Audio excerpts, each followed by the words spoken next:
Assalamualaikum warahmatullahi wabarakatuh. Selamat pagi. Perkenalkan, nama saya Ahmad Rimba Dirgantara, SIKOM MPPAR, dosen Prodi Pariwisata Fakultas Bisnis dan Informatika Universitas Persatuan Islam dengan nomor unik pendidik dan tenaga kependidikan atau NUPTK 65617 6666 7131072. Video ini dibuat sebagai salah satu persyaratan sertifikasi dosen tahun 2025, yaitu pernyataan diri dosen dalam unjuk kerja sesuai lingkup perguruan tinggi atau PDD UKT-PT pada bidang pengajaran. Dalam kesempatan ini, saya akan membahas salah satu mata kuliah yang saya ampu, yaitu pariwisata berkelanjutan. Mata kuliah ini menggunakan pendekatan DIA atau Delivery, Interaction, and Assessment yang berfokus pada Student Centered Learning, Blended Learning, Group Discussion, and Case Study. Mata kuliah pariwisata berkelanjutan merupakan mata kuliah wajib Prodi Pariwisata Universitas Persatuan Islam, khususnya bagi mahasiswa di semester 3. Mata kuliah pariwisata berkelanjutan memiliki bobot nilai 2 SKS dalam satu semester dengan teori dan asesmen serta diakhiri dengan tugas akhir sebagai ujian akhir semester. Bahasa pengantar yang digunakan pada mata kuliah ini adalah bahasa Indonesia dan bahasa Inggris.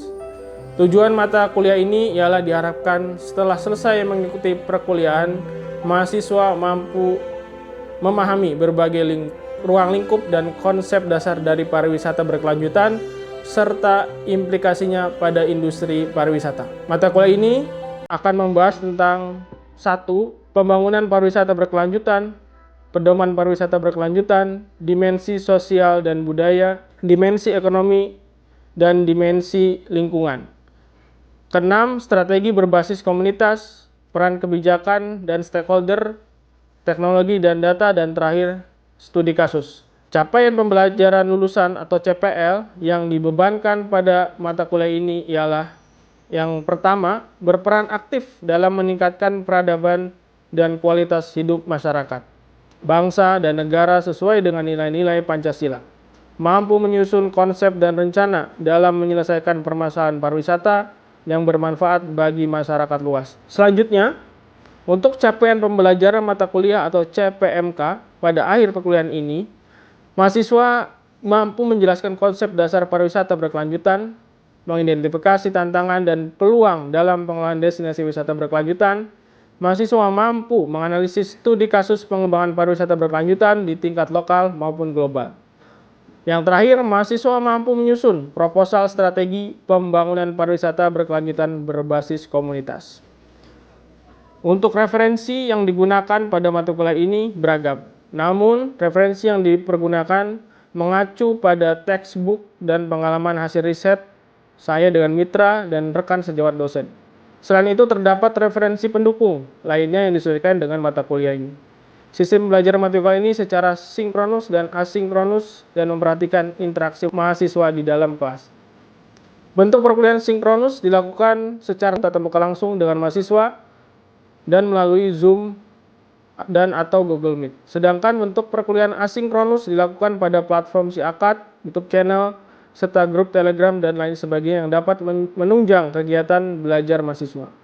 Sistem perkuliahan dilaksanakan dalam 16 pekan. Pertemuan ke-1 sampai ke-7 adalah kegiatan pembelajaran. Pertemuan ke-8 adalah kegiatan UTS. Selanjutnya di pertemuan ke-9 hingga ke-15, pembelajaran diakhiri dengan tugas proyek sebagai UAS di pertemuan ke-16. Bobot penilaian dari masing-masing komponen evaluasi dari mata kuliah ini adalah 10% kuis, tugas 25%, 30% UTS, 35% UAS dengan total bobot secara keseluruhan sebesar 100%. Assalamualaikum warahmatullahi wabarakatuh. Waalaikumsalam warahmatullahi wabarakatuh. Ya, kita kembali di perkuliahan saya, mata kuliah pariwisata berkelanjutan di pertemuan yang ketiga. Insya Allah kita di sini akan membahas mengenai beberapa definisi, ada pedoman-pedomannya juga. Apa sih itu pariwisata berkelanjutan? Apakah sama dengan pariwisata yang konvensional gitu? Nah, sebelumnya kita akan coba lihat dulu di slide berikutnya. Nah, di sini ada beberapa lingkaran ya, di mana pariwisata berkelanjutan itu harus memenuhi beberapa kriteria. Dari ekonominya, dari sosial budaya, dari lingkungan, dan ada juga tata kelola. Di sini kita bisa melihat bahwa yang menjadi poin-poin yang menjadi bentuk dari pariwisata berkelanjutan itu harus memiliki unsur-unsur tersebut. Meskipun yang tata kelola ini kaitannya dengan kebijakan, ya memang ditaruh di paling bawah, tapi itu juga hal yang saling membutuhkan satu sama lain. Untuk outline hari ini kita akan lihat dari latar belakang, tujuannya, ruang lingkup, pengertian umum yang tadi ada di pedomannya seperti apa, dan kriteria dari destinasi pariwisata berkelanjutan. Oke, next kita akan lihat lagi di slide berikutnya. Jadi tujuannya untuk apa gitu? Ada yang tahu nggak tujuannya untuk apa? Pariwisata berkelanjutan. Kira-kira, apakah sama dengan tujuan pariwisata yang selama ini teman-teman mahasiswa tahu? Bagaimana? Pak, ya silakan. mungkin yang saya tangkap mengenai pariwisata berkelanjutan itu bagaimana pariwisata bisa berdampingan sama keberlanjutan lingkungan gitu Pak.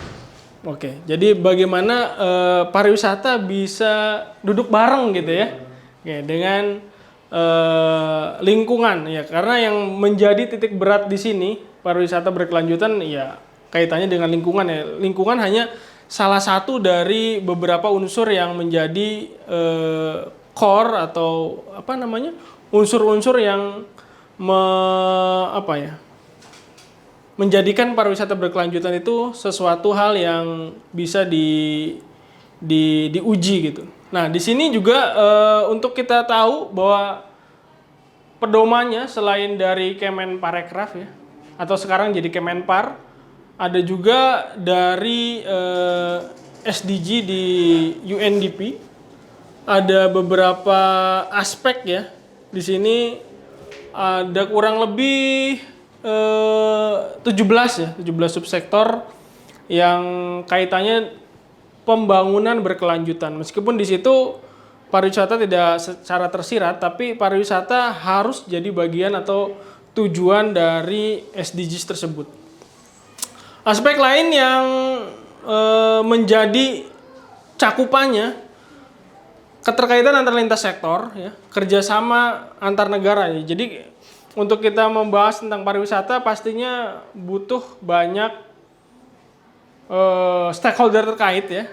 Dan di sini kaitannya dengan antar negara. Jadi bagaimana nanti wisatawan-wisatawan yang akan berkunjung juga harus mengikuti apa-apa yang sudah ada di dalam pedoman ya, atau bisa dilihat dari SDGs seperti apa.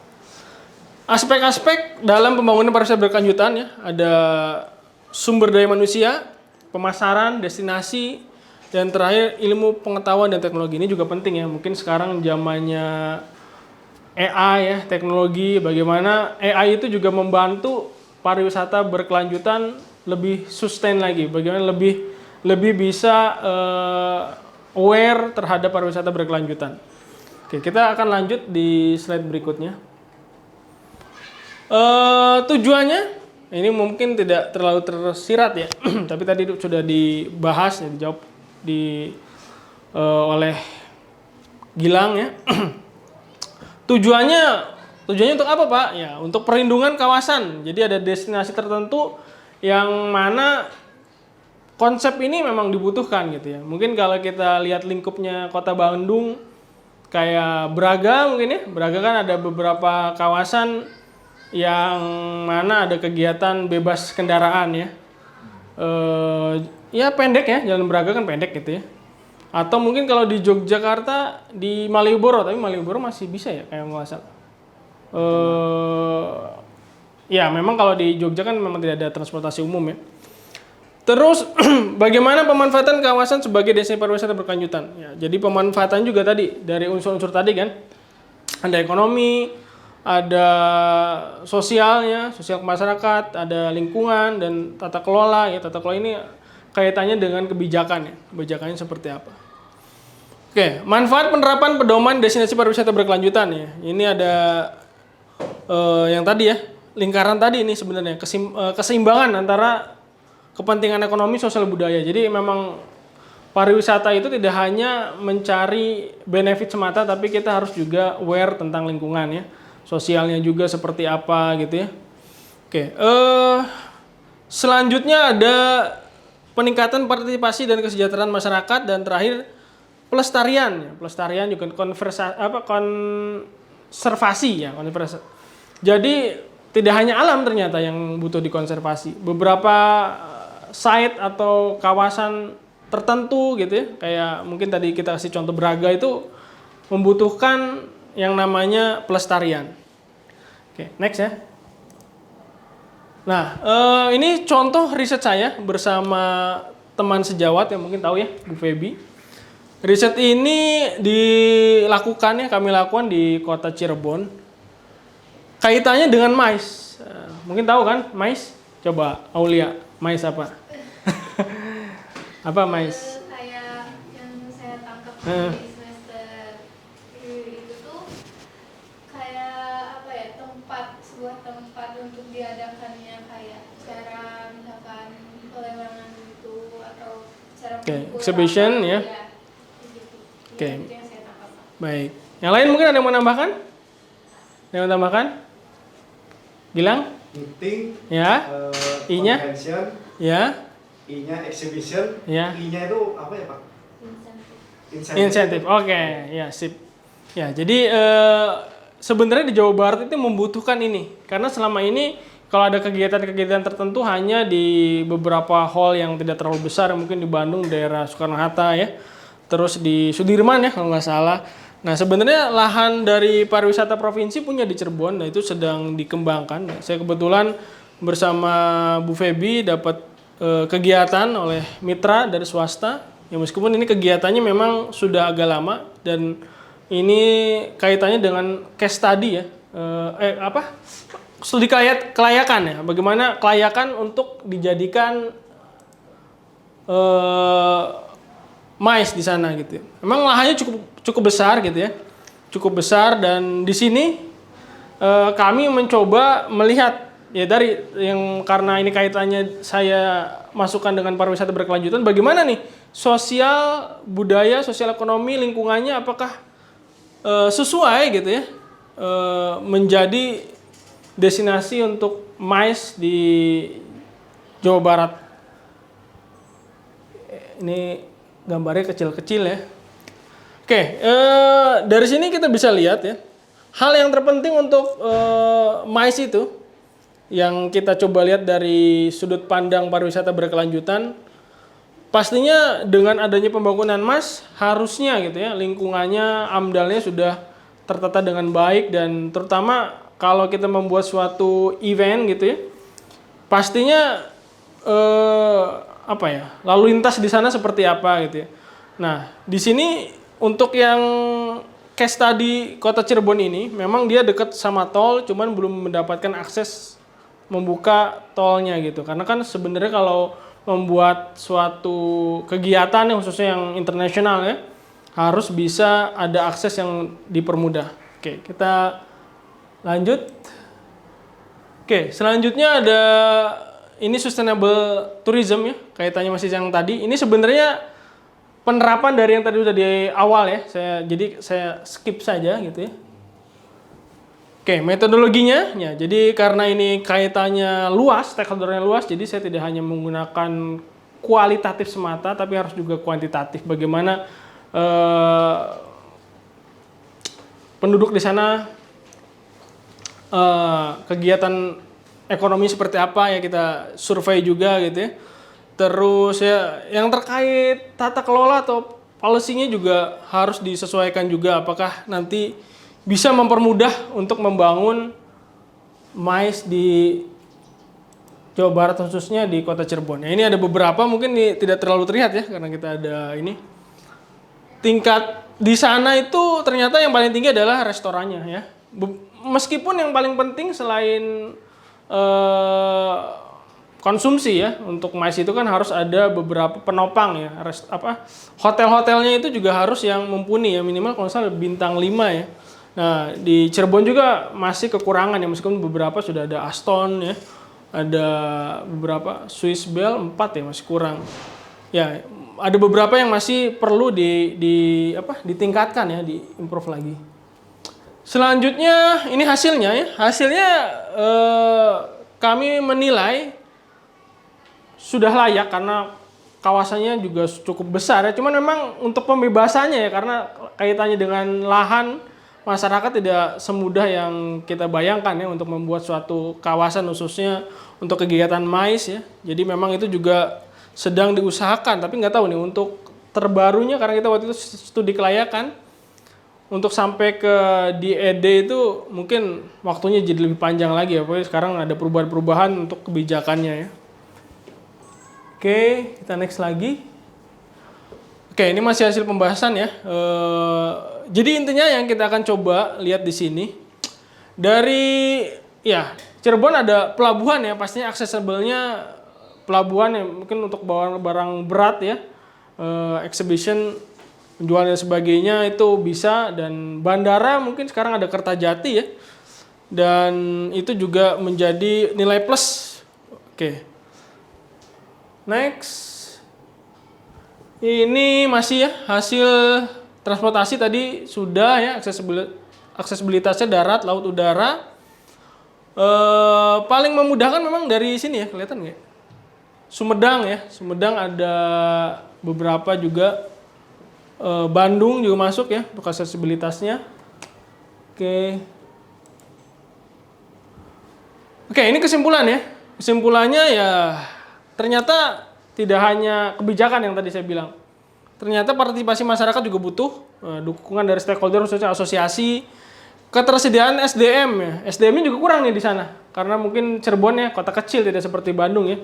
Jadi butuh banyak-banyak ya kaitannya dengan industri pariwisata, SMK pariwisata gitu ya, atau prodi-prodinya gitu ya, prodi-prodi di universitas yang terdapat di Cirebon. Baik, ini daftar pustakanya.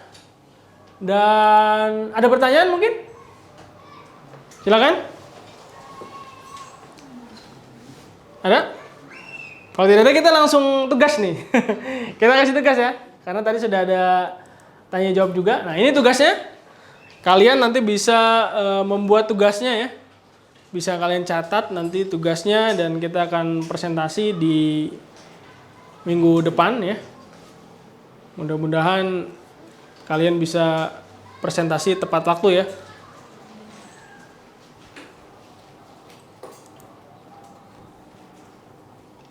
Bentar, masih di sini ya.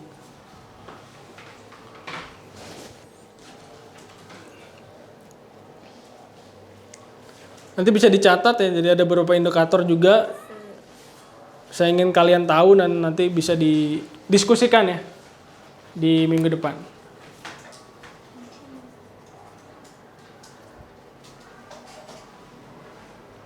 Baik, jika tidak ada, saya akhiri dengan ucapan hamdalah, alhamdulillahirabbil alamin.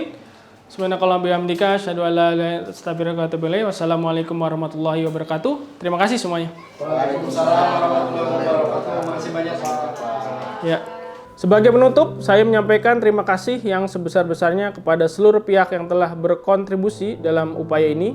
Kementerian Pendidikan Kebudayaan, Riset dan Teknologi atau Kemendikbudristek, melalui Direktorat Pendidikan Tinggi Dikti Wilayah 4 Jawa Barat dan Banten, seluruh tim sertifikasi dosen Smart tahun 2025, Universitas Persatuan Islam, jajaran pimpinan universitas, rekan-rekan dosen, para mahasiswa, serta seluruh sivitas akademika.